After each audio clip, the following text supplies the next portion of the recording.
I'm riding an absolute high today. Yesterday I went live to share my struggles and what I've been through in the last season of my life, the winter season, and now spring. We're a month in, and the heavy depression is lifting from all of the pain and the loss and the sadness. I'm feeling alive again. I'm feeling motivated. So I've been coming out to Pikes Peak and doing my cardio, as well as getting back into weight training and diet and exercise. But absolutely riding a high from yesterday, because I went live and I shared my story. And I said, if this impacted you at all, let me know. Message me or share a comment down below. And I completely am blown away by how many people reached out with stories, with encouragement for me, and with pain that they're going through, and that this video inspired them or made a difference, and they actually went out and did something. They put action to that motivation. I had so many emotions yesterday. Cried several times, laughed, and met new people, made new friends. I would not have imagined that live, what I did yesterday, would have made me feel the way that it made me feel today. I was just giving with the information that I had. I was just giving. I had no idea I would receive so much love. Over 1,000 views, over 100 comments, dozens of comments, and personal messages. Shares on the video, so people I'm not even familiar with introducing themselves, friends of friends. Hey, so-and-so should see this. It really helped them. So all that to say, I feel pretty good that what I did was successful and it helped you. And that's what is a drive and a motivation to me. It's one of the 6 basic human needs of significance, that what I do matters. And that is so important, because if what I do doesn't matter, then where is the flavor in life? Where is the excitement in life if nothing matters? And I will tell you that I was at a point in life where I felt that. And it is a very sad place, a very lonely place. Because like I said, if it doesn't matter, if you don't matter, then what's the point? And so, very successful yesterday and very encouraging to me. So if nothing else, I'm doing this live again for me, because I like it and it felt good. But what I would like to share with you today, if you'd like to watch while I'm doing my little cardio here at Pikes Peak, is the 6 basic human needs. It comes from a mix of Maslow's hierarchy in psychology, and a mix with Tony Robbins, who's an inspirational person, a self-help guy, and a life coach. Now, I'm neither of these. I didn't go to school for psychology. I'm not a life coach. I don't have any of this, but I recognize a gift. I recognize that when I was a young man, I wanted to know, why do we do the things we do? Why do we think the way that we think? What makes us in that aspect, psychologically? And all of my studies have honed me into the man that I am today. Not always proud of the man I've become, but in certain situations. But overall, I'm very happy with what I've created, because I took charge of my life. I decided that I didn't need to be in pain. And so what I did is I shaped my life. Before I was a nurse, I was in construction. I grew up with my dad teaching me, and then I started my own construction business. And what I learned from that was that you could take something and look at it and think nothing of it. Nothing. I don't see anything there, and have a vision and have an idea, or the person has a vision or idea, and you could create something amazing and beautiful out of it. And I think that psychology is the same thing. You can take something broken, something that doesn't look like much, and you can build something completely beautiful out of it. And so that's the way that I see the human race. That's how I see myself. I can build my mind into or sculpt my mind into what I want it to be. I don't need to be just going through life and just letting things happen to me and say, well, that's just life. It just happened. I can chart my own path. Now, granted, there's things that could happen to you that you have no control over. You know, if I slip off the hill here, you know, an accident that can happen. But for the majority of life, in our lives, in my life, I'm in control. And all of the decisions I make add up to the place I am today. I'm here today because of all of the choices I've made.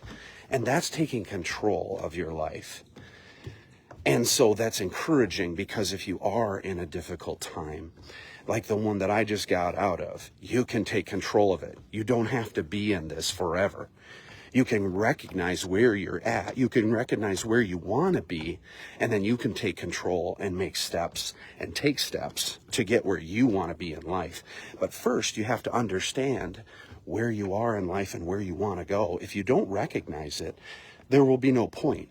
But once you realize you're tired of it and you want to go somewhere else and do something different, then you can put the rubber to the road and you can make that happen. So, the 6 basic human needs.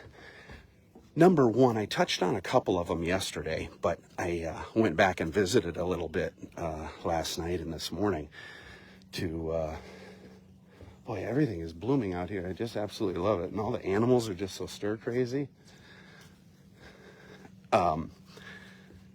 I revisited it just a little bit to brush up on it, because I use it all the time in nursing. And I absolutely love nursing. I've been doing it for a decade, and what it allows me is a captive audience. You know, you come to the hospital, if you have surgery or you're sick, I get to take care of you, and you are not going anywhere. So I get a captive audience that I can talk with. And what I love doing is I love analyzing them without them knowing. And I'm looking for that little piece of pain. I'm looking for that little piece of struggle so that I can start like doing my magic. Analyzing you, putting together a plan, and then while I'm taking care of you, treatments and medicines, I'm also psychologically getting ready to give you something that I hope changes your life. And so that's why it came from my own personal. And then when I started giving it to other people in my job, then I realized I really like this. And I developed a talent. I developed a skill. So number 1, safety and security. That's the most important thing, because without a roof over your head, without security, whether you're a kid and that's your parents, whether you're, it's a job for you, whatever that is, your support system, safety and security is number 1, because without that, you won't be able to advance into the other needs. You won't be able to get those filled. I'm going to start getting out of breath because I told you yesterday I'm getting old, and I'm going to be 43 this year. And I've let myself go a little bit, and so I'm back on this journey. But I'm back on it, and that's what's important. So once you understand that safety and security, most of us have that covered. We've got a job, we've got a spouse, somebody that loves us, somebody that cares for us, a parent, and a roof over our head. The second thing is variety and uncertainty. Oh man, I'm not even jogging today. I'm just walking upstairs. Don't judge me. variety and uncertainty is so important because it's the spice of life. Without variety, things get boring. Without uncertainty, there's no problems to solve. As much as we talk about how much we hate problems, and problems are a big pain in the neck, they're actually what keep us going with that variety and uncertainty. Because as a human race, that variety and uncertainty is what keeps us solving problems and moving forward, which will later move into one of the other basic human needs. But it's important, if you find yourself bored and you find yourself unhappy, take a look at your variety. Have you been doing the same thing all your life? Have you changed it up at all? Have you pushed yourself to do something that makes you scared? Because if you haven't, you might be bored and you're not getting that basic human need of variety and uncertainty.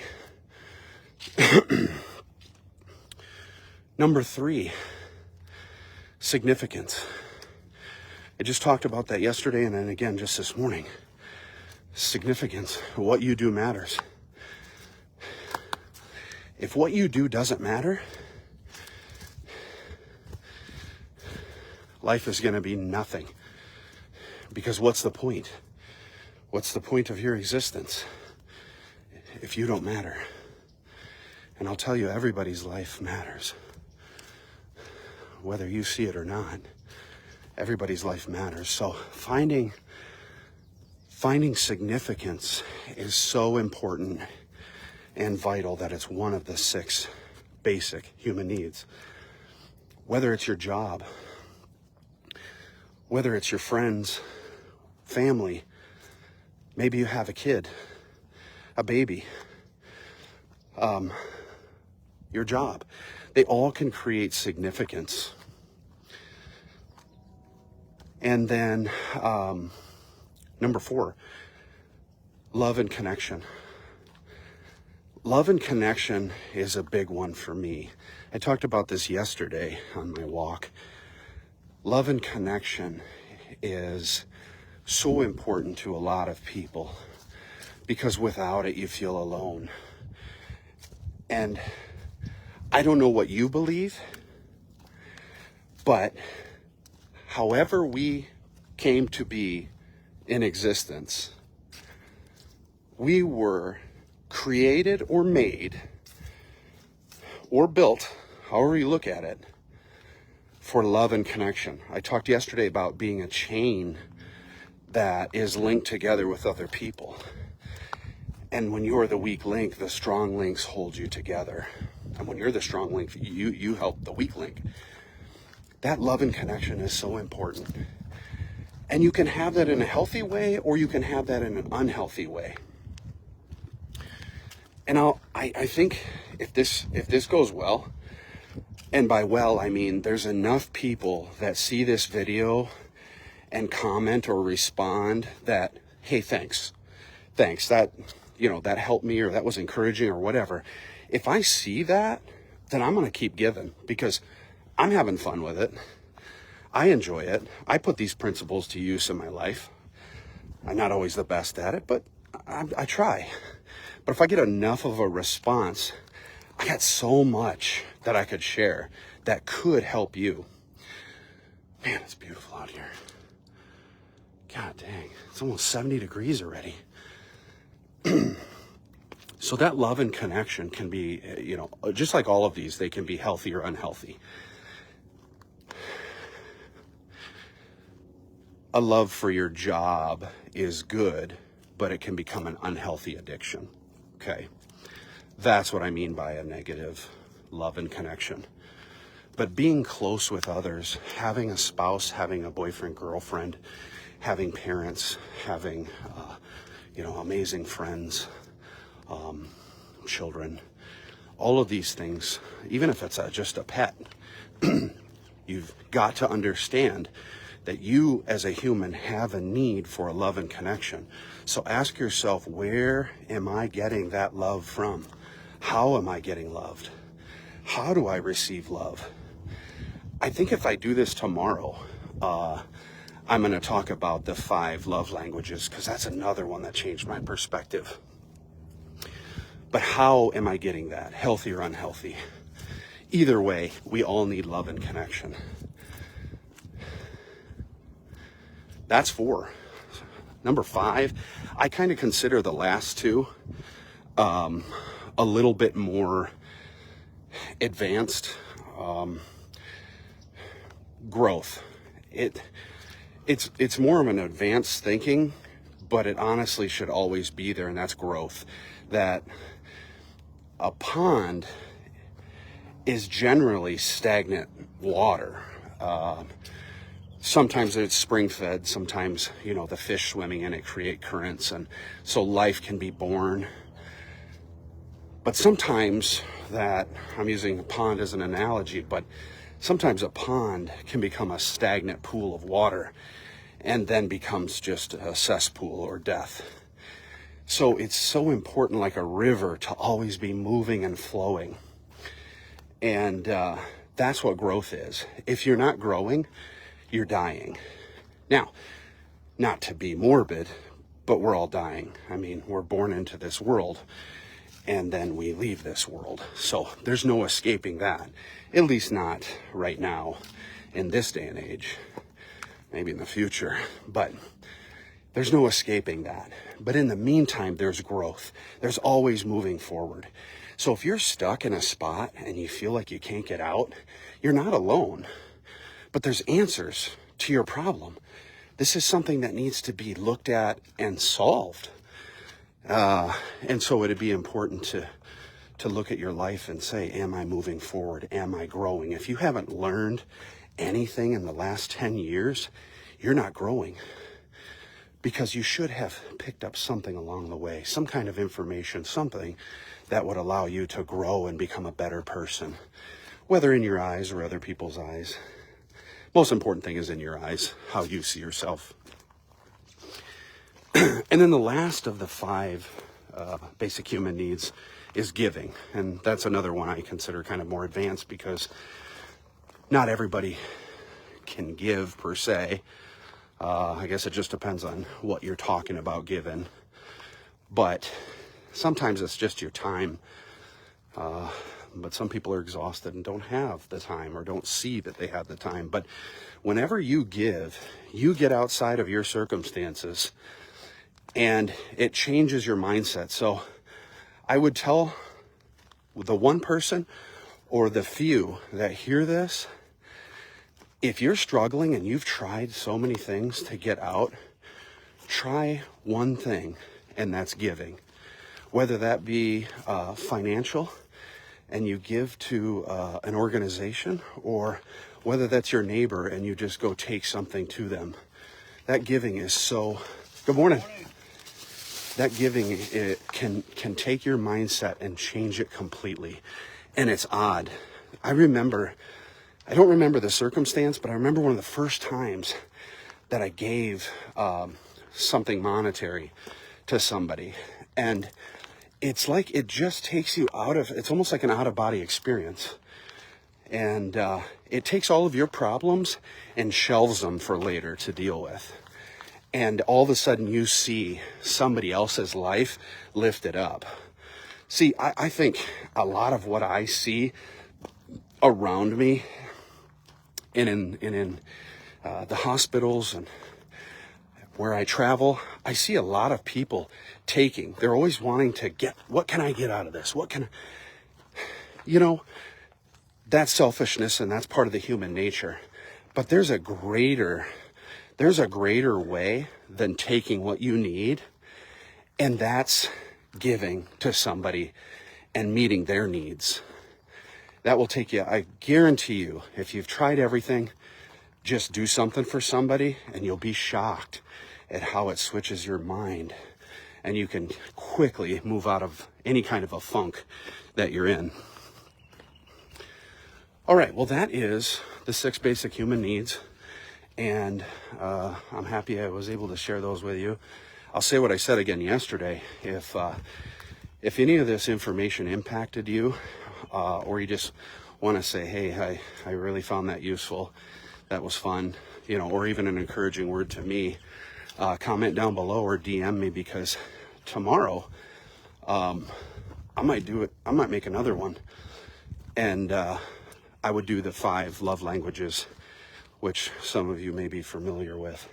It's how you speak and receive. It's how you give and receive love. And it can make or break a relationship, whether that's a father-daughter dynamic or a husband-wife dynamic, whatever the relationship. I'm not being exclusive with relationships. Whatever the relationship, speaking somebody else's love language will immediately grab their attention and they'll gravitate towards you. And that is so important in relationships that you want to last in your life. All right. Well, I think I'm going to pick up the pace a little bit here, and I'm going to push myself, just like I'm encouraging everyone else to do, to push yourself today and make it a great day. I appreciate you guys watching, and I love you all. I'm excited to hear your stories and your comments. I hope life is good to you today.